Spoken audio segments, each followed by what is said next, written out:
Prezados irmãos, boa noite. Em continuidade às nossas reflexões diárias, falaremos sobre o primeiro princípio da doutrina espírita, que é Deus. Nós tivemos a oportunidade de ver que a doutrina espírita ela é fundamentada em princípios. Esses princípios foram estabelecidos com o objetivo de estabelecer o fundamento, a base que irá explicar todos os ensinos espíritas e, acima de tudo, nos dar a condição de nos pautar a vida de acordo com o Consolador prometido, nos possibilitando entender tudo aquilo que se passa conosco e com a humanidade. Então, dessa forma, nós temos o primeiro princípio, que é Deus, Jesus, Espírito, Perispírito, evolução, livre-arbítrio, causa e efeito, reencarnação, pluralidade dos mundos habitados, imortalidade da alma, vida futura, plano espiritual, mediunidade, influência dos espíritos em nossa vida e ação dos espíritos na natureza. Falaremos então sobre Deus. O Livro dos Espíritos nos traz, na questão número 1, a pergunta: que é Deus? A resposta então da espiritualidade é: Deus é a inteligência suprema, causa primária de todas as coisas. Observa-se que Kardec não perguntou quem é Deus, mas que é Deus. Esse novo conceito é oposto à ideia de um Deus antropomórfico, ou seja, um Deus semelhante ao homem, mostrando que Deus então não tem uma característica humana.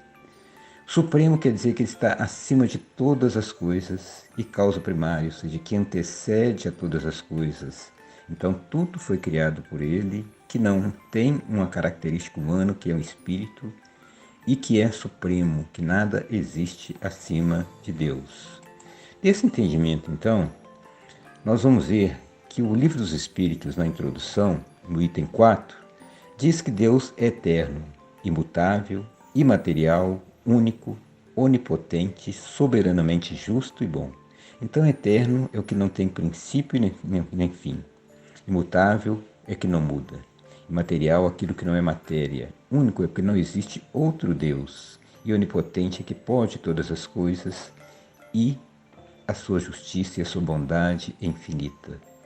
Deus, então, criou o universo, que abrange todos os seres animados e inanimados, seres materiais e imateriais, ou seja, tudo aquilo que nós podemos ver foi criado por Deus. E além disso, existe um mundo espiritual, plano espiritual, que não está acessível à nossa visão material, que também é uma criação divina. Leon Denis, no livro Depois da Morte, no capítulo 9, em que ele fala do universo e Deus, nas páginas 101 e 122, ele afirma que pode-se levar mais longe do que temos feito a definição de Deus. Definir é limitar. Em face desse grande problema, a fraqueza humana aparece. Deus impõe-se ao nosso espírito, porém escapa a toda análise. O ser que enche o tempo e o espaço não será jamais medido por seres limitados pelo tempo e pelo espaço. Querer definir Deus seria circunscrevê-lo e quase negá-lo. Então a gente vê aí uma grande realidade, que nós então na nossa pequenez queremos definir aquele que é soberano, aquele que é infinito, aquele que é misericordioso, aquele que tem um amor eterno. Dentro dessa perspectiva é que nos vem então muitas das vezes a nossa dificuldade de entender que é Deus. Ele continua nos dizendo que, para resumir, tanto quanto podemos, tudo o que pensamos referente a Deus, diremos que Ele é a vida, a razão, a consciência em sua plenitude. É a causa eternamente operante de tudo o que existe. É a comunhão universal, onde cada ser vai sorver a existência, a fim de, em seguida, concorrer na medida de suas faculdades crescentes e de sua elevação para a harmonia do conjunto. Observa que beleza. Ele afirma então que Deus é a vida, é a razão, é a consciência, ou seja, é aquilo então que vai representar a nossa razão de viver, a nossa razão de estar vivo, o nosso entendimento. Sem Deus então nada somos, porque nós não vamos entender nada, e nada do que fizermos então terá sentido. Então, Ele é a razão da nossa existência. concorre então de suas faculdades, da sua elevação para a harmonia do conjunto, ou seja, a partir do entendimento de Deus, nós vamos entender a harmonia do universo, a harmonia da Terra, a harmonia de todas as coisas.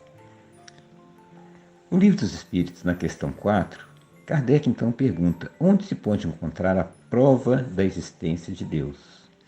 Então o Espírito de Verdade nos responde, num axioma que aplicais às vossas ciências. Não há efeito sem causa. Procurai a causa de tudo que não é obra do homem e a vossa razão responderá. Axioma quer dizer premissa evidente, incontestável. Então é incontestável que tudo que tem uma causa tem um efeito. Não é efeito sem causa. Dentro dessa questão, se nós temos então todo o universo, todos os planetas, toda a beleza de tudo que nós vimos, isso não poderia surgir do nada.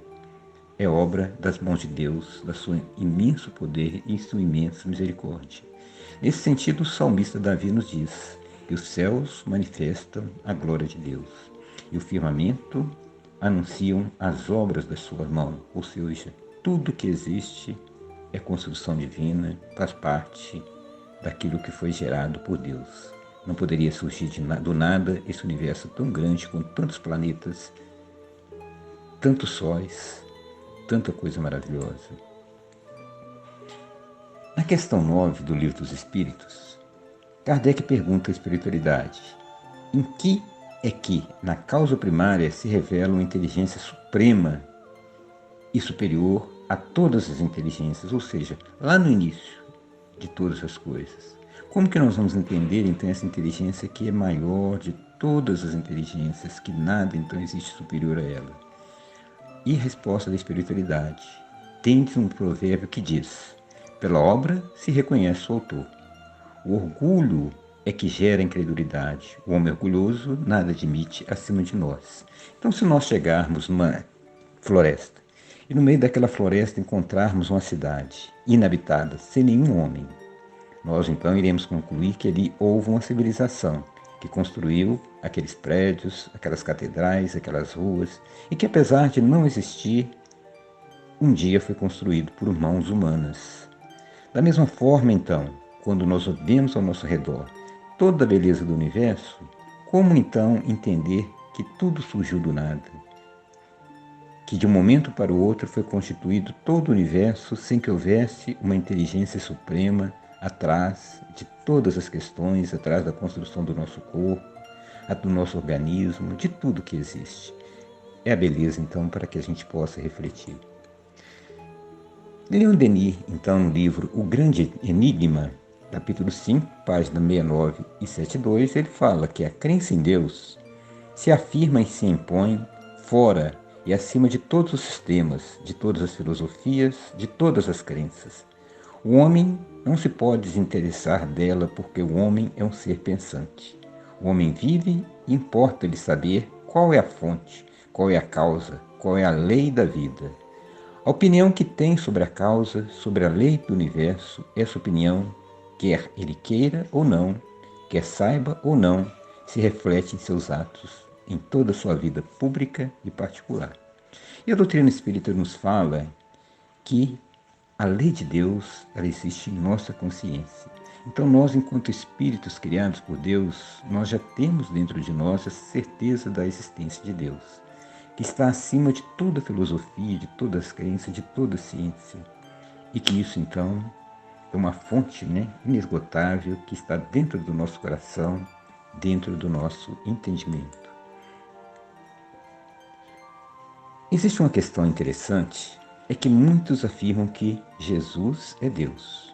Mas nós vamos ver que, no próprio Evangelho, Jesus afirma que não é Deus. Isso, para alguns, pode entender que seja um demérito. Não, pelo contrário. Deus, na sua grandeza e na sua misericórdia, criou o Cristo. Então, Jesus Cristo é um ser criado por Deus. Mas, nem por isso, a sua perfeição, que é um espírito perfeito de alto quilates, deixa de ser um grande merecedor da nossa reconhecimento por tudo que ele representa como governador espiritual da Terra. Afinal, será o próximo tema que nós iremos discorrer sobre isso. Jesus, então, ao nos falar sobre Deus Pai, ele fala, numa passagem em João 5,18. Por isso os judeus ainda mais procuravam matá-lo, porque não só quebrantava o sábado, mas também dizia que Deus era o seu próprio Pai, fazendo-se igual a Deus. Então vamos ver ali que o evangelista fala que Jesus falava que Deus era o seu próprio Pai. E em João 10,34, replicou-lhe Jesus, não está escrito na sua obra, eu disse, sois deuses? Essa afirmação de Jesus, quando fala sois deuses, ela tem por base o Antigo Testamento, né? Que em Salmo 82,6, o salmista disse, vós sois deuses, e vós outros sois todos filhos do Altíssimo. Por que vós sois deuses? Porque nós somos uma criação divina. E dentro da nossa criação, a centelha divina, criada por Deus, está em nós, no nosso espírito, simbolizado quando estamos encarnados pelo nosso coração. E essa centelha divina, ela vai crescer, ela vai se expandir, ela vai brilhar, à medida em que nós evoluirmos espiritualmente, até chegarmos à condição de um espírito crístico, de um espírito puro como Jesus. E aí Jesus nos fala, eu sou a luz do mundo, quem me segue não andará em trevas. Quando nós então chegarmos a essa condição como Cristo chegou, acontece então aquele encontro místico entre a criatura e o Criador. Despertando-se então essa nossa centelha, nós iremos encontrar com Deus. E aí que Jesus então diz, eu e o Pai somos um. Porque neste momento então há o grande abraço, o grande encontro da criatura com o Criador. Não que seja a mesma pessoa, mas que passe então a vivenciar a vontade de Deus de forma plena e efetiva como Jesus. João capítulo 20, versículo 17, ele fala, não me detenhas, porque ainda não subi para meu Pai, mas vai para meus irmãos e disse-lhes que eu subo para meu Pai e vosso Pai, meu Deus e vosso Deus. É quando Jesus então fala para Madalena, quando ela o vai encontrá-lo, né? E descobre a sua reencarnação. Então ele afirma de forma bem categórica, Deus como Pai e Deus como aquele ser soberano acima de todos, meu Deus e vosso Deus. Outra base evangélica que nós vamos ter está em Mateus 12,50, em que o evangelista fala, o que qualquer que fizer a vontade de meu Pai que está nos céus, este é meu irmão, irmã e mãe. Então, vontade de meu Pai. E ainda fala em Hebreus 12,7, o apóstolo Paulo fala, se suportais a correção, Deus os trata como filhos, porque que filhos há a quem o Pai não corrija. Então todos nós somos filhos de Deus, irmãos do Cristo. Pois bem, qual seria então a importância de nós acreditarmos em Deus? Porque muitas pessoas dizem, eu não acredito em Deus, eu sou agnóstico, eu sou ateu, eu sou materialista. Mas vejamos então o que a doutrina espírita tem a nos falar, a nos ensinar a esse respeito. Voltando a Leon Denis, no Grande Enigma, capítulo 7, em que ele fala sobre a ideia de Deus e a experimentação psíquica, na página 95, ele fala, liga-se estreitamente à ideia de lei, e assim a de dever e de sacrifício. O que liga-se estreitamente à ideia de Deus, de lei? Deus. Porque conforme nós falamos, né, a lei de Deus está em nossa consciência. E assim a de dever e sacrifício, ou seja, de cumprir a lei, de fazer um sacrifício no cumprimento da lei.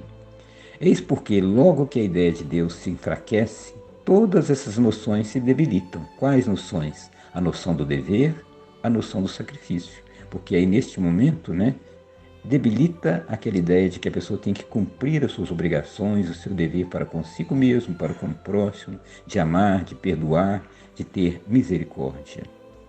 Desaparecem pouco a pouco para dar lugar ao personalismo, à presunção, ao ódio por toda autoridade, por toda direção, por toda lei superior. Ou seja, surge então a personalidade, que vai então combater o espírito, e nesse caso vai prevalecer o orgulho, a presunção, o ódio, ao invés do amor, do perdão. Daí então a primeira reflexão que fazemos, né, quanto a acreditar em Deus, amar a Deus sobre todas as coisas. É que nos vai impelir a nos combater o orgulho, a vaidade, a presunção, o preconceito, o desamor. Implantarmos no nosso coração, então, essa ternura. Importante, então, a gente crer em Deus acima de todas as coisas. Ele continua nos falando que diremos, pois, que desconhecer, desprezar a crença em Deus e a comunhão do pensamento que a ele se liga, seria ao mesmo tempo desconhecer o que há de maior e desprezar as potências interiores que fazem a nossa verdadeira riqueza. Por que a potência interior? Porque, como nós vimos, a centelha divina, Deus está dentro de nós. O Cristo está dentro de nós. E à medida então que nós iluminarmos, nós vamos então nos melhorarmos e nos aproximar de Deus para nos comunharmos com Ele, assim como Cristo. Mas então, quando nós então ofuscamos essa luz, apagamos, deixamos de ter comunhão do nosso pensamento com Deus e deixamos de evoluir e de crescer. Ele fala então que seria calcar aos pés nossa própria felicidade. O que é calcar aos pés? É pisar sobre as nossas próprias felicidades. Tudo que pode fazer a nossa elevação, nossa glória, nossa ventura. Ou seja, quando nós então nos distanciamos de Deus, nós pisamos sobre a nossa possibilidade de felicidade, de elevação, de glória, de felicidade. Deixamos tudo isso de lado e vamos em busca do personalismo, em busca da presunção, da vaidade, em cima da ignorância. Ele fala também, Leon Denis, que o conhecimento da verdade sobre Deus, sobre o mundo e a vida, é o que há de mais essencial, de mais necessário, porque é Ele que nos sustenta, nos inspira e nos dirige, mesmo a nossa rebeldia. Então, dentro dessa forma, nós agradecemos a Deus por essa oportunidade e nos prepararemos para o nosso próximo encontro, em que falaremos sobre os demais princípios. Que Deus nos abençoe.